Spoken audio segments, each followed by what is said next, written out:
প্রচণ্ড গরমের কারণে যদি ঢিলা গেঞ্জি পরিধান করি তাহলেও কি আল্লাহ লানত বর্ষিত হবে? সুদের টাকা দিয়ে তৈরি করা বাড়িতে আমল করলে আমল কি কবুল হবে? গর্ভবতী অবস্থায় যদি হাতে মেহেদি দেয় তাহলে কি বাচ্চার শরীরে দাগ পড়ে? একটু জানাবেন। দেখেন, 3 পিস পরে নামাজ পড়ি, পা দেখা যায়, মোজা পড়ে নামাজ পড়লে কি হবে? টাকা ধার নিয়ে কোরবানি দিলে সে কোরবানি কবুল হবে কিনা? আমার বাবা মারা গেছেন, আমি কোরবানি আমার বাবার নামে দিতে পারবো কিনা? ব্যাংক থেকে লোন নিয়ে সেই টাকায় কি কোরবানি দেওয়া যাবে? নামাজের ভিতর বারবার থুতু ফেললে কি নামাজ ভেঙে যাবে? কত টাকা হলে যাকাত দিতে হবে? গোসল করার পর পুরো উজু করার প্রয়োজনীয়তা আছে কিনা? নামাজের সময় মোবাইলে চোখ গেলে কি নামাজ হবে? উজু করার সময় বেসিনে পা ধোয়া কি ঠিক? কিস্তিতে গাড়ি কেনা জায়েজ আছে কিনা? মহিলাদের ভাঙতি রোজা কি স্বামীর অনুমতি ছাড়া রাখা যাবে? মুসলমান মেয়েরা ধুতি সালোয়ার পড়তে পারবে কিনা? আপনি জানতে চাইছেন নখপালিশ লাগিয়ে নামাজ পড়লে নামাজ হবে কিনা? নফল রোজা ভাঙলে কাজা করতে হয়। স্ত্রী যদি বাধ্য হয় তারপরও স্বামী জেনাবা প্রক্রিয়া করলে স্ত্রীর কি করা উচিত? আর বিলম্ব না করে ইনশাআল্লাহ বিদিনিল্লাহ আপনাদের প্রশ্ন উত্তর দেওয়ার পালায় আমরা চলে যাচ্ছি। মোবারক হোসেন পাভেল, আপনি জানতে চাইছেন টাকা ধার নিয়ে কোরবানি দিলে সে কোরবানি কবুল হবে কিনা? হবে, কোনো অসুবিধা নেই। ধার যদি পরে পরিশোধ করার মতো ব্যবস্থা আপনার থাকে আপনি করতে পারেন। ধার নিয়ে ইবাদত করা যায়, আর্থিক ইবাদত। শরীফ আইএস আইডি থেকে আপনি জানতে চেয়েছেন আমার বাবা মারা গেছেন, আমি কোরবানি আমার বাবার নামে দিতে পারবো কিনা? কোরবানি বাবার নামে দেওয়া যেতে পারে, তবে বাবার নামে কোরবানি দিলে, মৃত ব্যক্তির নামে কোরবানি দিলে অনেক ওলামা ইকরাম বলেছেন, আরবানি স্কলাররা বলেছেন জীবিত ব্যক্তির নামের সাথে ইনক্লুড করে, যেমন আপনার নামে সেখানে আপনার বাবার নামকে সাথে যুক্ত করে দিতে পারেন। তবে আমাদের অন্যান্য ওলামা ইকরাম বলেন যে না, আলাদা করে তার নামে কোরবানি দিতে পারেন। নবী সাল্লাল্লাহু আলাইহি ওয়াসাল্লাম তার উম্মতের পক্ষ থেকে, ইব্রাহিম আলাইহিস সালামের পক্ষ থেকে কোরবানি দিয়েছেন। মোহাইমিন এসকে, আপনি জানতে চাইছেন ব্যাংক থেকে লোন নিয়ে সেই টাকায় কি কোরবানি দেওয়া যাবে? সুদের ভিত্তিতে লোন নিয়ে, সুদ ভিত্তিক লোন নিয়ে সেখানে কোরবানি দিলে সে কোরবানিতে ইবাদত হবে না, বরং গুনাহ হবে। আনাবিয়া বাহার নুসরাত, আপনি জানতে চেয়েছেন নামাজের ভিতর বারবার থুতু ফেললে কি নামাজ ভেঙে যাবে? নামাজের ভিতরে বারবার কেন থুতু ফেলবেন? যদি এটা বারবার করতে থাকেন, এটা আপনি নামাজে আসেন কি নাই এরকম সন্দেহ, একজন বাহিরের দর্শক আপনার দিকে তাকিয়ে এরকম সন্দেহ যদি তার ভিতরে উদ্রেক হওয়ার মতো আপনি এত বেশি বারবার থুতু ফেলেন, তাহলে তো নামাজ হবে না। আর যদি এরকম না হয় তাহলে এটা নামাজের হয়তো আপনি মাঝে মধ্যে ফেললেন, কিন্তু নামাজের যে ভঙ্গিমা আছে সেটার মধ্যেই থেকে ফেললেন, তাহলে আপনার নামাজ হয়ে যাবে, কিন্তু তাতেও নামাজের অঙ্গহানি হবে, মান নষ্ট হবে।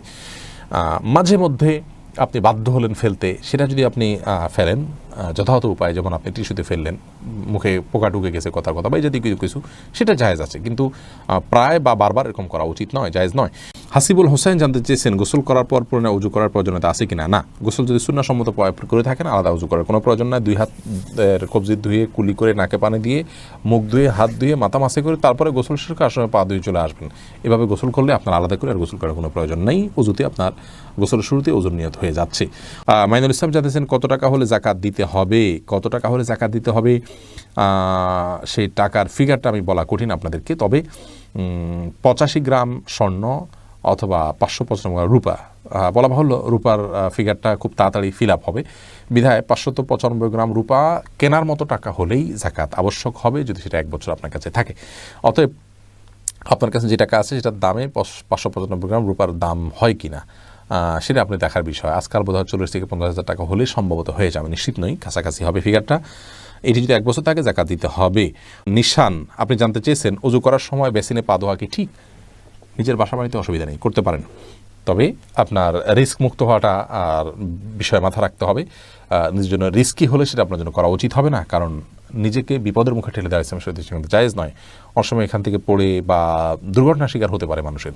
যদি সেরকম না হয়, আপনি আশপাশে কিছু ধরে করতে পারেন, তাহলে এটা জায়েজ আছে, কিন্তু পাবলিক প্লেসে বা বাইরে এরকমটি করা অনুচিত, যেহেতু এটা দৃষ্টিকটু। অন্য ধর্মের মানুষরা আছে যারা এই বেসিন ব্যবহার করবে, তারা দেখে হয়তো ইসলাম সম্পর্কে বাজে ধারণা নিবে। আলমগীর হোসেন জানতেছেন নামাজের সময় মোবাইলে চোখ গেলে কি নামাজ হবে? নামাজ হয়ে যাবে, কিন্তু এটি নামাজের মানকে অনেকখানি নিচে নামিয়ে দিবে। মোবাইল এর দিকে চোখ যাওয়া উচিত নয়, বরং নামাজের সময় সিজদার জায়গায় চোখ থাকা উচিত। নামাজের দিকে অন্যদিকে মন যেতে পারে সেই বিষয়গুলোকে সরিয়ে ফেলা উচিত নামাজের আগেই। মোবাইলকে এমন জায়গায় রাখা উচিত নয়। নবী সাল্লাল্লাহু আলাইহি ওয়াসাল্লামকে একবার একটা কাপড় দেওয়া হলো নামাজ পড়ার জন্য, সেখানে কিছু চিত্র ইত্যাদি অঙ্কন করা ছিল, হয়তো গাছপালার চিত্র বা এরকম হালাল কোনো চিত্র ছিল। নামাজ পড়ে তিনি তারপরে বলেছেন এই কাপড় সরাও, স্বচ্ছ বা ফ্রেশ কোনো কাপড় আনো, যাতে করে মনোযোগ নষ্ট না হয়। আল্লাহর সাথে কথোপকথনের সময় আপনার অন্যদিকে মনোযোগ দিলে, আপনি কারোর সাথে কথা বলছেন, সেখানে যদি আপনার অন্য দিকে মন থাকে, তাহলে সে যেরকম অভদ্রতা, অসৌজন্যতা, এটা মহান সৃষ্টিকর্তার সাথে কত বেশি অভদ্রতা এবং অসৌজন্যতা হবে সেটা বলাই বাহুল্য। সালমা বেগম জানতে চেয়েছেন মহিলাদের ভাঙতি রোজা কি স্বামীর অনুমতি ছাড়া রাখা যাবে? স্বামীর অনুমতি ছাড়া রাখা যাবে না। স্বামী যদি বলো যে হ্যাঁ রাখতে পারে, আর যদি স্বামী বাসায় থাকেন তাহলে সেক্ষেত্রে স্বামীর অনুমতি নিয়ে তারপরে রাখা উচিত। ভাঙতি রোজা যেগুলো, এগুলো তো ফরজ রোজা, কিন্তু ওই দিন রাখাটা তো আপনার জন্য ফরজ নয়, অতএব দিনটা নির্দিষ্ট করার ক্ষেত্রে তার সম্মতি নিয়ে করা উচিত। নাদিমুল হক আপনি জানতে চেয়েছেন কিস্তিতে গাড়ি কেনা জায়েজ আছে কিনা। ভাই নাদিমুল হক, কিস্তিতে কেনাবেচা মৌলিকভাবে জায়েজ আছে। সাহাবায়ে কেরামের অনেকেই কিস্তিতে কেনাবেচা করেছেন, বিভিন্ন হাদিসে সুস্পষ্ট বর্ণনা রয়েছে। অতএব কিস্তিতে অন্য যে কোনো জিনিস যেহেতু কেনা যায়, গাড়িও কেনা জায়েজ রয়েছে। তবে সেখানে বিস্তারিত মাসআলা রয়েছে যে কিছু কিছু ক্ষেত্রে আপনার কিস্তিতে কেনাবেচা করা জায়েজ আছে, ঠিক আছে, কিন্তু সেখানে আমাদের বিশেষ কিছু পদ্ধতি বা পথ অবলম্বনের কারণে সেটি গুনাহে পরিণত হতে পারে বা হারামে পরিণত হতে পারে। এমনিতে কিস্তিতে কেনাবেচা যায় আছে, একটা জিনিসের দাম 10 টাকা, আপনি সেটাকে 10 কিস্তিতে নিলেন, সমস্যা নেই। এমনকি কিস্তিতে বিক্রি করলে একটু বেশি দামে বিক্রি করলেন, সেটাও জায়েজ রয়েছে। আকলিমা আখি আপনি জানতে চেয়েছেন মুসলমান মেয়েরা ধুতি সালোয়ার পরতে পারবে কি না। এটা পরা উচিত নয়। ধুতি যেহেতু হিন্দুদের একটা ধর্মীয় পোশাক বলা যেতে পারে, হিন্দুদের একটা কালচার, সেই কালচারের অনুকরণ মুসলমানদের জন্য করা জায়েজ নাই। মুসলমানের জন্য অন্য আপনার মুশরিকদের বা আল্লাহর প্রতি যারা বিশ্বাস রাখেন না সেই সমস্ত মানুষদের সংস্কৃতির অনুসরণ করা জায়েজ নয়। সেই জায়গা থেকে ধুতি সালোয়ারটা যেহেতু অনেকটা ধুতির মতো, আপনার পায়ের দিকে একটু উঠে থাকে ধুতির মতো, এটা একজন মুসলমান নারীর জন্য ব্যবহার করা উচিত না। এটা অমুসলিমদের সাথে সাদৃশ্য গ্রহণ করা। নবী সাল্লাল্লাহু আলাইহি ওয়াসাল্লাম বলেছেন মান তাশাব্বাহা বিকওমিন ফাহুয়া মিনহুম, যে ব্যক্তি কোনো জাতির সাথে সাদৃশ্য গ্রহণ করছে তাদের অন্তর্ভুক্ত। আবু দাউদের বর্ণিত হাদিসের আলোকে এটি করা উচিত নয়। ইফতিখার শুভ আপনি জানতে চেয়েছেন নখপালিশ লাগিয়ে নামাজ পড়লে নামাজ হবে কিনা। নখপালিশ লাগিয়ে যদি আপনি ওযু করেন তাহলে ওযু হবে না, আর ওযু না হলে নামাজ হবে না। অতএব বলতে পারেন নখপালিশ লাগিয়ে ওযু করে নামাজ পড়লে নামাজ হবে না। কিন্তু যদি ওযু অবস্থায় নখপালিশ লাগিয়ে আপনি নামাজ পড়েন ওযু অবস্থায়, তাহলে ওই নামাজটা হবে। পরবর্তীতে আবার যখন নামাজের সময় হবে বা ওযু ভাঙবে তখন আপনাকে নখপালিশ রিমুভ করে তারপর ওযু করতে হবে, অন্যথায় এটি জায়েজ হবে না। এমনি আমজাদ হোসেন জানতে চেয়েছেন হাত পায়ের নখ কাটার পর তাকে মাটির ভিতর গাঁটতে হবে। যেহেতু এটা মানুষের শরীরের অংশ, ময়লা আবর্জনা ফেলার জায়গায় না ফেলে এটাকে কোনো মাটিতে দাফন করলে সেটা উত্তম, ভালো কাজ, কিন্তু এটি ফরজ ওয়াজিবের মতো কোনো কাজ নয় যেটা না করলে গুনাহ হবে। উচিত, করতে পারলে ভালো হয়। মুয়াজ ইনসান আপনি জানতে চেয়েছেন সুদের টাকা দিয়ে তৈরি করা বাড়িতে আমল করলে আমল কি কবুল হবে। সুদের টাকা দিয়ে তৈরি করা বাড়িতে যদি আমল করেন তাহলে আমল কবুল হবে না, বিষয়টি কিন্তু সেরকম নয়। ধরুন সুদের টাকা দিয়ে আরেকজন বাড়ি করেছে, আপনি সেখানে আমল করেছেন, তো আপনার আমল কবুল হওয়ার সাথে ওইটার কোনো সম্পর্ক নেই। ফারজানা রহমান শারমিন জানতে চেয়েছেন প্রচণ্ড গরমের কারণে যদি ঢিলা গেঞ্জি পরিধান করি তাহলেও কি আল্লাহ লানত বর্ষিত হবে। এবং ফারজানা, যদি বাসা বাড়িতে আপনি পড়েন তাহলে তো আল্লাহ লানত বর্ষিত হওয়ার কোনো প্রশ্নই ওঠে না। যদি গায়ে মহারামের সামনে এসে পড়ে না যান, আপনি বাসাটা পড়ার পর উপর দিয়ে পাতলা ওড়না পরে নেন যাতে আপনার সৌন্দর্য প্রকাশিত না হয় গায়ে হারামদের সাথে, এরকম যদি চলেন তাহলে কোনো অসুবিধা নেই বাসা বাড়িতে। আর বাসা বাড়ির বাইরে যদি আপনি যান তাহলে সেক্ষেত্রে বোরকার নিচে যদি আপনি এ ধরনের পোশাক পরেন কোনো অসুবিধা নেই ইনশাআল্লাহ বিদিনিল্লাহ। অর্থাৎ আপনার পর্দা বাইরে যখন যাবেন পর্দা মেনটেন করতে হবে। গরম এর কষ্ট যত বেশি, জাহান্নামের গরমের কষ্ট তার চাইতে অনেক বেশি। অতএব পর্দা লঙ্ঘন যেন না হয়, পরপুরুষের সামনে যাতে আপনার পর্দা লঙ্ঘিত না হয় সে বিষয়টা আপনি খেয়াল করবেন। এছাড়া বাকি অবস্থাতে আপনি করতে পারেন। চৌধুরী নাসির আপনি জানতে চাচ্ছেন নফল রোজা ভাঙলে কাজা করতে হয়। নফল রোজা ভেঙে ফেললে কাজা করতে হয় কিনা, এটা নিয়ে আমাদের দেশের ওলামা ইকরাম তথা হানাফি মাযহাবের ওলামা ইকরামের গবেষণা অনুযায়ী তাদের ফতোয়া হলো, সিদ্ধান্ত হলো ভাঙতি রোজা কাজা করতে হবে। তাদের দলিল হলো আল্লাহ তাআলা কোরআনে কারিমে বলেছেন ওয়ালা তুবতিলু আমালাকুম, তোমরা তোমাদের আমলকে নষ্ট করে দিও না। অর্থাৎ কোনো একটা আমল শুরু করলে সেটা আর নষ্ট করার সুযোগ নেই, এটা হলো তাদের মন্তব্য এবং বক্তব্য। আর এরাবেন স্কলারদের মত হলো না, নফল রোজা যেহেতু নফল অতএব এটা যদি ভেঙে ফেলে সেটি কাজা করতে হবে না।